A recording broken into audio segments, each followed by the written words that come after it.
And we know that hackers can get into our computers and our online accounts, but what about all the other stuff that they can access inside your home?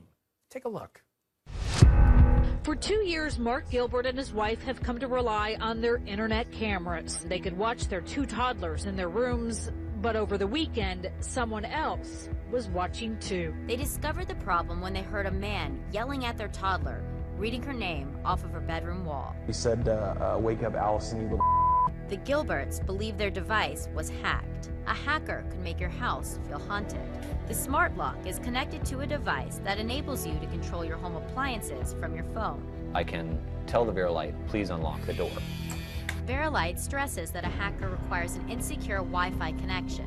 And as home automation becomes increasingly popular, there are more and more ways to hack your house. You watch your TV, but with this hack, your TV can watch you. We could actually be watching you and you'd never even know. Wow. When you look at that, it's shocking. The newly crowned Miss California Teen USA, Cassidy Wolf, also says she was a victim of a cybercrime.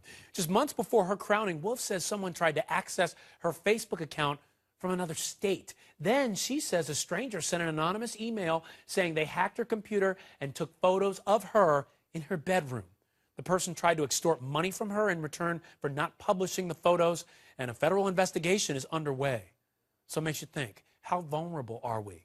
Computer forensic expert and former criminal investigator John Lusich joins us from New York. So, John, give us a reality check. How likely is this to happen? Well, if they know you and they want to target you, they can. But if they don't know you and they're just looking for anybody, then they're going to find you accidentally, but you can still be hacked. And someone can have access from the outside of your network into your house to see everything that you see. Why does knowing you become the determining factor? Is it because they have codes or something like that? Well, if in case of this girl, if someone said, I want to find out something about a specific person, they're going to target them. They're going to find out all the information they can. And remember, there's a lot of information about us out there, right down to if someone can find our address. If someone can find our address, it's very possible they can find our IP address. They can actually drive through our neighborhoods and do what they call ward driving to find out if we have a wireless network. And these days, who doesn't have a wireless network that's easily hacked? Yeah, you make a good point. All of us have wireless networks. We set up those security codes. But when you talk about this hacking story of the baby monitor, tell me what you think about this guy. I mean, did he have to be in a certain range to find this information? Could he have done it from afar? Well, according to the reports, one of the other experts involved in the case, although he was not, who never talked to the family or looked at the device, believes that the device was accessed through the wireless system as opposed to the internet connection. Now, if it was accessed through the wireless system, then someone had to be within 500 feet. And to me, that's what makes this more disturbing. Someone tried to log into my son's Gmail account from China a couple of days ago. Knowing someone from China is trying to hack it is one thing, but someone in your own neighborhood, they really need to contact the police and let them know about this, because according to the report, they did not contact the police, because the police can take certain steps to see if pedophiles had moved into the area, somebody was recently released from prison and moved into the area. They need to track this guy down, because what this guy did was unconscionable. It is, and it's scary, because you think about somebody lurking around your area, hacking in, trying to see the inside, but it's good to know that at least maybe the police can help and try to figure it out a little bit. But, John, I got to tell you, this is one of the more scary things you think about.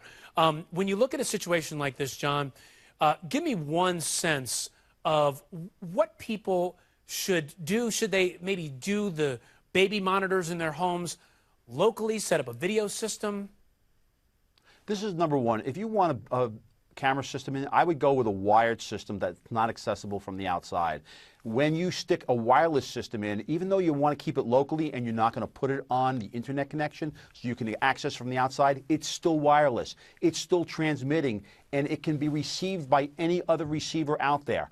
So one of the things people need to do is make sure that when they deploy these wireless systems, if they're going to go wireless, that they don't use the default settings, that they use strong passwords. There's a lot of things that these people can do.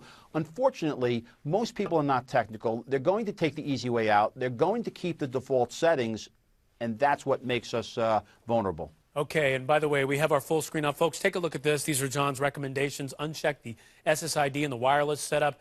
Use that strong encryption software, and then also the passwords Don't just use the simple ones. Use the complicated ones, and don't settle for the defaults. John, thank you so much. Always appreciate your time.